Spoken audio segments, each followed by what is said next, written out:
All right, good morning, friends. This is Ronald Chavang once again, and I'll be taking us through market analysis. Okay, we in our previous chapters we looked at what economics is all about and the key economic problems, the fundamental economic problems, the economic questions, about the PPF and so on. So today we are going to look at the market analysis. I remember in our interaction we talked about what a market is. Yeah, that place where consumers and buyers come together or have a close contact to exchange goods and services. We had an introduction of what the market is all about, and then now we need to know that there are two key theories we need to understand under market analysis, and that's the demand theory and the supply theory. Okay. Okay. So, like I said last time, demand is the desire backed up by the ability and willingness uh, for the consumer to have a good or a service. That desire backed up by willingness and ability is what we call demand. To have a good or a service, you have the desire to have a product or a service. You're willing to have that product or service, and you have the ability to have a good or a service, and that's what we call demand. Okay. Yeah, so demand is too always a key aspect in production. Yeah. So because of its importance, it's therefore important for managers and businesses to understand something like what are the sources of demand, what are the determinants of demand, how do buyers respond to changes in product price. Yeah, so these questions will be answered in the demand theory or when we are going through the demand theory. We try to answer these questions. What are the sources of demand? What determines demand? And how do buyers respond to changes in product prices and so on and so forth. So that's the definition of demand. A desire for a commodity backed up by the ability and willingness to pay for it. Okay. So here we say unless the person has adequate purchasing power or resources and the preparedness to spend his resources, then his desire for a commodity will be considered as his demand. Yeah, so if you want to buy a car but don't have sufficient money to pay for it, yeah, his want is not his demand for a car. You have just a want, but it's not yet transformed into demand to that particular car. And then the law of demand. Talk about the law of demand. Like we said, economics is a science, and sciences deal a lot with laws. Okay, laws, which guide or which help us when we try to understand certain aspects. Okay, so the law of demand states that um, the law of demand states that keeping other factors constant, the higher the price, the lower the quantity demanded, and the lower the price, the higher the quantity demanded. Okay. Yeah, so if we keep other factors constant, according to this law, when the prices are high, people will demand less. And when the prices are low, they will demand more. But of course, recall we keep other factors constant. We will see why. There could be some factors which can make people to demand more when the prices are high. Right? So this law stands when other factors are kept constant. That's when we can say that the higher the price, the lower the quantity demanded, and the lower the price, the higher the quantity demanded. So this law holds in the short run because in the long run other factors affecting demand tend to change. So that's why we said initially that we keep other factors constant. So that's the law of demand. Yeah? So you should just know according to demand or the law of demand. When the prices are high for demand, less. And when prices are low for demand, can you check out yourself? How do you behave? Do you behave according to this law? How do you behave when the prices are high? You demand more or you demand less? You find out that when the prices are high, you demand less. And when prices are low, you demand more. Like I said, these things are too practical that whatever we talk about, almost all the things we talk about, they happen in our real life. They happen in our real life. And when the price of meat is 20,000, and you may find yourself buying a kilogram or even a half. And when the price goes to 10,000, you can buy more. And I guess this has never happened to you. Okay. Yeah, so then the demand function, this helps us understand the relationship between the trend and the variable. That's a function. The function helps us to understand it. In this case, it helps us to understand the relationship between demand and the factors which affect demand. Right? For instance, demand of X is a function of the price of X. Because keeping other factors constant. Demand of X, demand of bread is a function of the price of X. Meaning the demand of bread depends on the price of bread. You have to have kept all the other factors constant. We've kept all the other factors constant. Okay, let's move on. So that's an explanation for the other demand function. Demand for commodity X depends on the price of the change in the price of commodity X within the independent variable causes a change in demand. That's what I was talking about. So, however, the function does not give the quantitative relationship between price and demand. So, there are several factors which influence demand. I'm going to talk about a few. Can you read more about others? Those factors which influence or which determine quantity, which determine demand of. We have price. Very good. Yeah, we talk about this. When the price is high, more will be demanded, and when the price is low, less will be demanded. Then price of substitutes and complements. Price of substitutes and complements.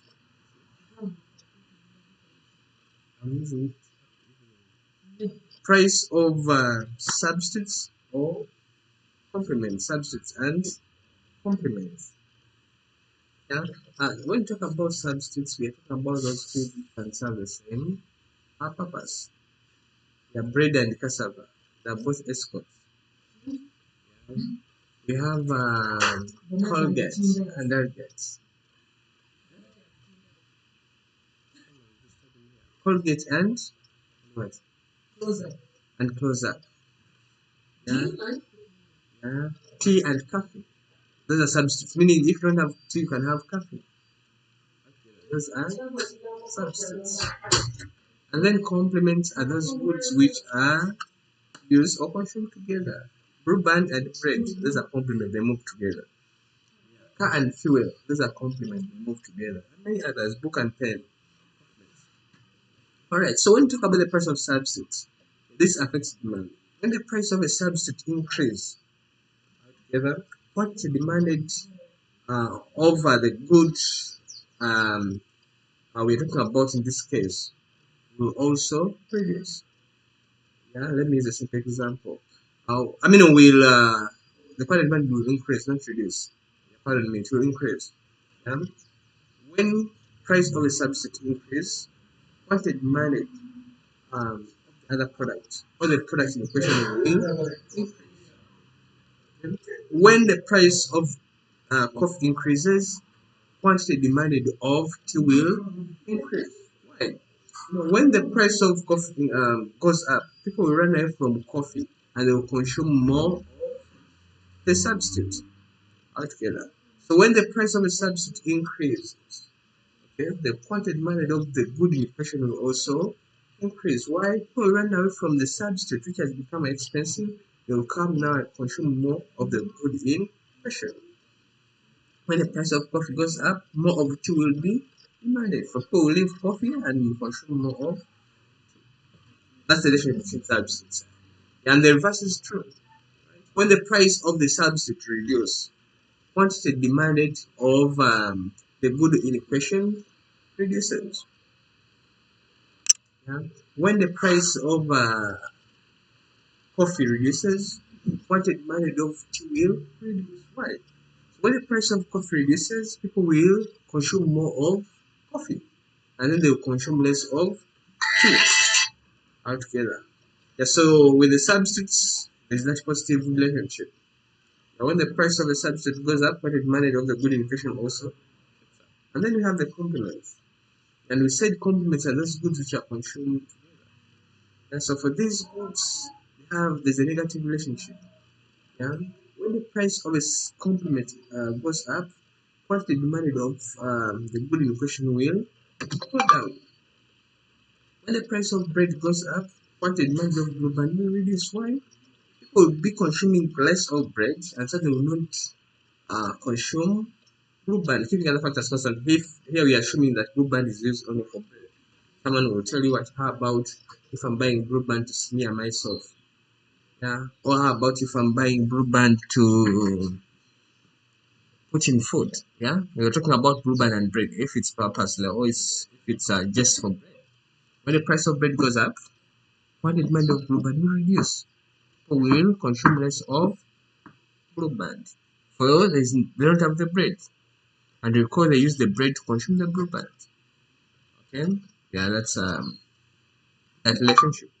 So the price of a substance complement is vital for the demand of the product in question. Then consumer's income. Yeah. So the consumer's income, when the consumer's income goes up, quantity demanded will increase. Okay, and when the consumer's income reduces, quantity demanded will also reduce. Remember, I will use my income, part of my income, I'll dispose of part of my income to buy or to demand a commodity. Right. So if I have a lot, that means I'll demand more. And if I have more, I will demand more. Yeah. And if I have less, I will demand less. Yeah, that's the consumer's income element. If I have a lot of money as my income, like I'm having a lot of money, or I have a lot, I will demand more. But if I have less, I have nothing to use to demand. Okay? So when the income goes up, quantity demanded also will go up. And when the income reduces, quantity demanded will also reduce. Then recall consumers dispose of their income to consume. Meaning if I have a lot to dispose, I will demand more.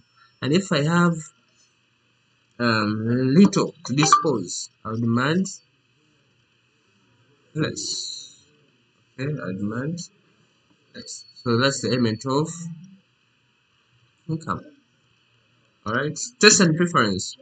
Favorable taste and preferences leads to an increase in demand or a higher demand of a given commodity.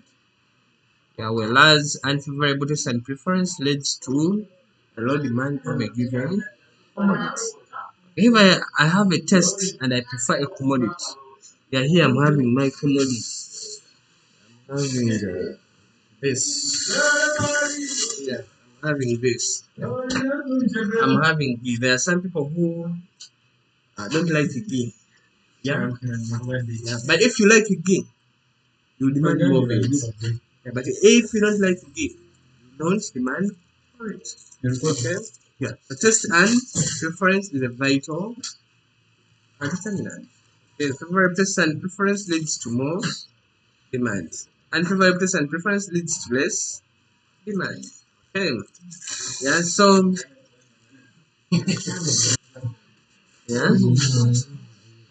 Yeah, so there are several other factors we can talk about. There are seven factors.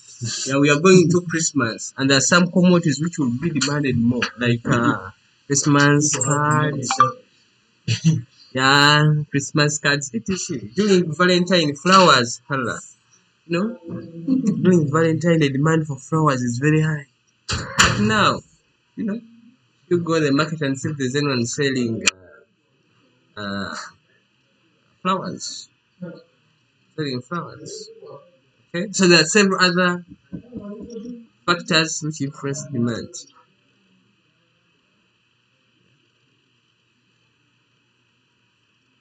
Alright, so there are several other factors. I've given you just part of them. Your price, the higher the price, the lower the quantity demanded. Price of substitutes. When the price of substitutes, when the price of a substitute goes up, more will be demanded of the good in the question. Consumer's income. When the income of the consumer goes up, more will be demanded. And when it will reduce, less will be demanded. Favorable tests lead to more demand, and then unfavorable tests leads to demand. So the other factors you can read about, I've given you seasons, and there are several other factors, please, which you can go and look out. So now we are going to talk about change in demand and change in quantity demanded. These seem confusing, they seem to be almost the same, but they are different. Change in demand and change in quantity demanded. Yeah? Let me start with change in demand. Change in demand, that shift in the demand which is caused by changes in other factors that affect quantity demanded. They are keeping the price of that commodity constant. Okay? That is change in demand. And for change in demand, the price of the commodity is constant altogether, whereas demand will change, but that change is due to other factors besides the price of that commodity. Besides the price of that commodity, besides the price of that commodity. Okay, besides the price of the commodity. All right, that is that's the change in demand. Okay, change in demand. I repeat, there's a shift in demand, but that shift is caused by other factors besides the demand of that commodity. Right? There's an increase or a decrease in demand of bread altogether, but that increase or decrease is due to other factors instead of the price of bread. For instance, the price of bread keeps at 5,000, but there's an increase in the quantity demand of bread. And we are saying that increase may be due to other factors. Let's say increase in the income of the consumer altogether, increase in taste and preference, and so on and so forth. Also, is a reduction in the quantity demand of bread at a constant price, but that decline is due to other factors like falling in the income of the consumer, etc. That is change in demand. What you have to keep to understand here with is that with the change in demand, the price of the commodity is constant. And by the movement in the demand of that particular commodity is due to other factors. So this is the illustration. You can see this is the price and this is the quantity. Price is constant at 12. Initially, a person was demanding 80, but the demand curve moves outwards to 150. But the price is constant, meaning at a constant price, which is trade-off, there's an increase in demand from 80 to 150. That is changing demand. So the opposite of changing demand is changing the quantity demanded. So change in the quantity demanded is the opposite of changing demand. So with the change in the quantity demanded, there is a movement or there is a change in demand. There is a movement in demand, either an increase or decrease in demand, but which is due to the change in the price of the commodity, keeping all the other factors constant. So here, along the demand curve is brought about by the change in the price of the commodity in question, as seen in the graph below. So this is the illustration. Initially, we're at point P altogether, and then a falling price to P1 led to an increase in quantity demanded from 2 to 3, which we get. And here we are having the movements along the curve. Initially, we're at point A, and at point A, less was demanded. But when the prices reduced, more was now demanded. That is change in quantity demanded. So change in the quantity demanded is due to the change in the only price, or in the price of the commodity in question. The other factors constant. The other factors constant. Then we talk about the supply theory. The supply theory. So unlike the demand curve, the supply curve has a positive slope. Meaning there is a positive relationship between price and quantity supplied. When the price goes up, more is supplied, and when the price reduces, less is supplied. And I think it really makes sense for if you ever produced. People tend to produce more when the prices are high, and they produce less when the prices are low. So if you ever produce, I think you know that this makes sense. Like I told you, the things are practical unless you've ever felt it or you've seen someone feel it. So for a producer or a person who is supplying, we love to supply more when the prices are high. But when the prices are low, shy away from supplying. So these are some of the determinants of supply. The price of a good, I've talked about this. When the price is high, more is supply. When the price is low, less is supply. Price of factors of production. In the production process, I will talk more about this under production. But for a person to supply, you need to produce. And to produce, you need to use some factors. There are some factors which will aid you in production, like land, capital, entrepreneurship, and labor.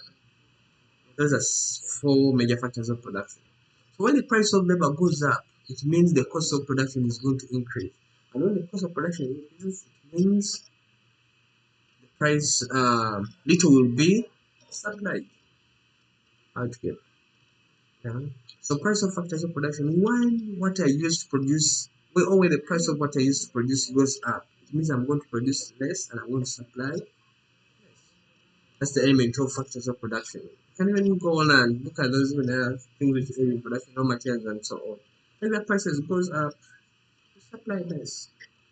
Think of a gentleman or a person selling chapatis or supplying chapatis. You know, in the short run, when the price of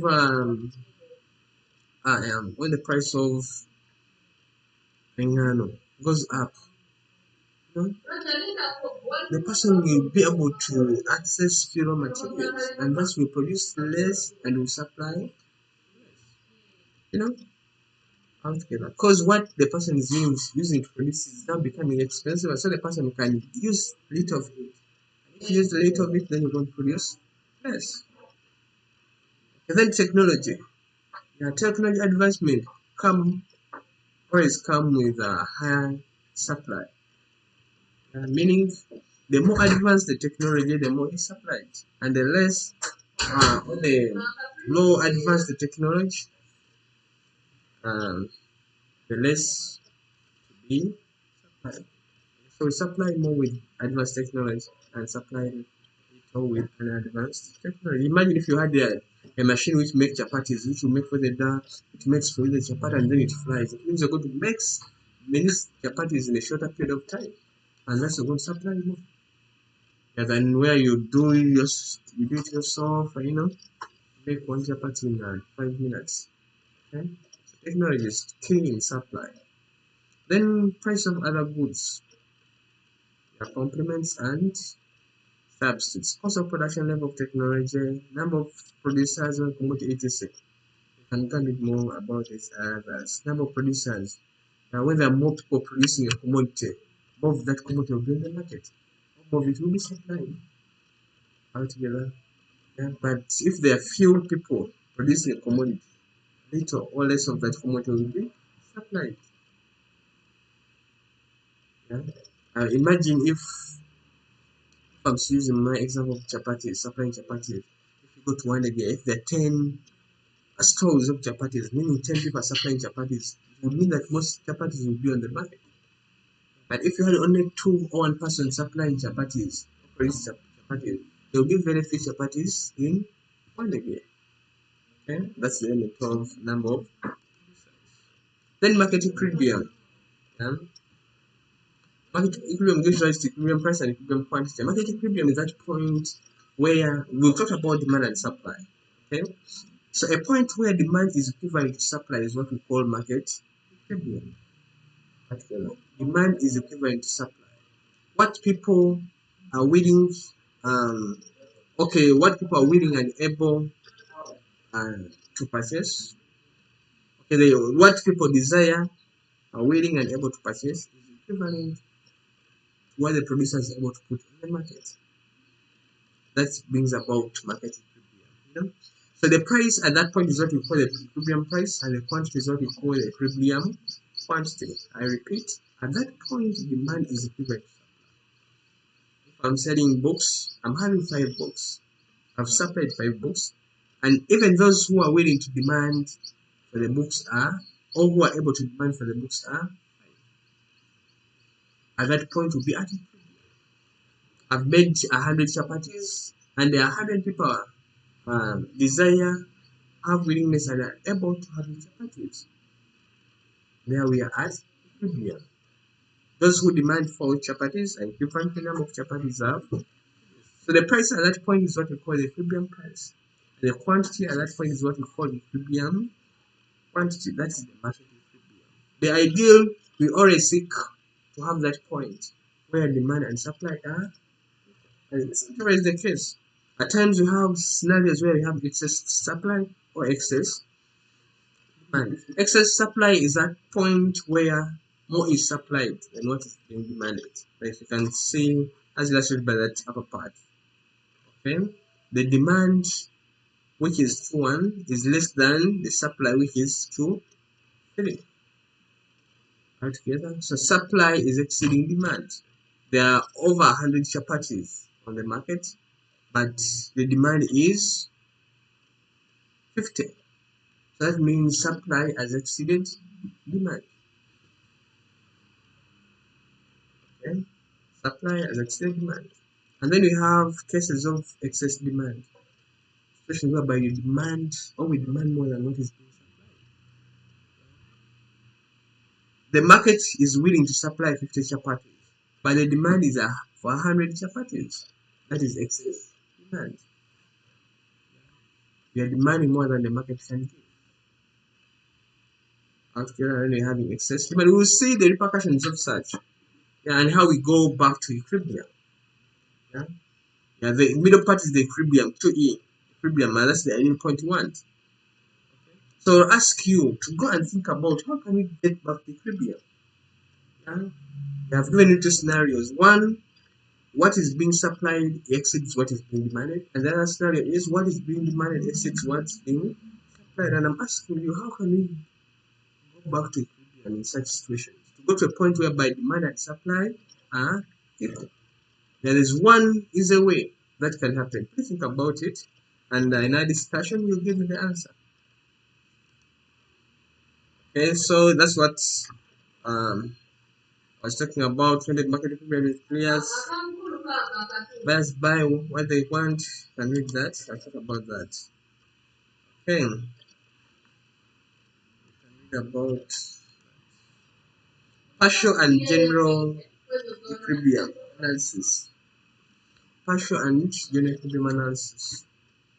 So often what goes on in one market depends on what is happening in other markets, including factor markets. Economists use the term general equilibrium analysis to explain how the entire system involving several markets settles down. This is the analysis of how a general equilibrium involving several partial markets come about. However, it's not easy to say anything useful about so many things at the same time.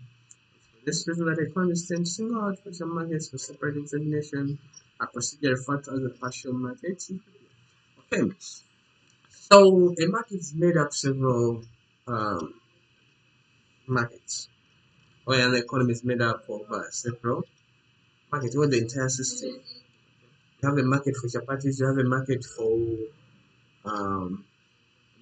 Irish, you have a market for ghee, you have a market for even services actually. So if you put all those together, talking about the general market. But since at times this happening, we tend to deal with a particular market or just part of the market. I deal with only a particular product. I put aside how that product interacts with other products in the market. And you should know that these products always have an interconnection. We talk about substitutes and complements. Together. So if I'm talking about partly the market of tea, and I don't talk about the market of coffee, there could be something I'm leaving out. Because, like we say, the price of coffee will affect the quantity of tea. So in a partial market, we deal with it just part of the market, a specific product. Or a specific part of the market, not the entire system. Alright, not the entire system. And then here we come to some calculations, simple calculations of how we get equilibrium price and equilibrium quantity. Recall I said equilibrium price is got when quantity supplied is equivalent to quantity demanded, and the same applies to equilibrium. So you may be asked to find them quantitatively or using calculations. I repeat, equilibrium price is that price when quantity demanded is equivalent to quantity supplied. The equilibrium quantity is that quantity at a point where demand and supply are equal. I'll talk more about this in our next video. I shouldn't have this become too long. I'm saying it's already 30 minutes. Okay, so we can calculate this equilibrium quantity supplied to equilibrium quantity demanded. So if you given a quantity demanded and a quantity supplied, can be asked to find equilibrium price and equilibrium quantity. We'll do that. We'll illustrate that next time. I thank you very much. And please watch this, note down what you already understood, and we'll talk about it in our discussion. Thank you very, very much.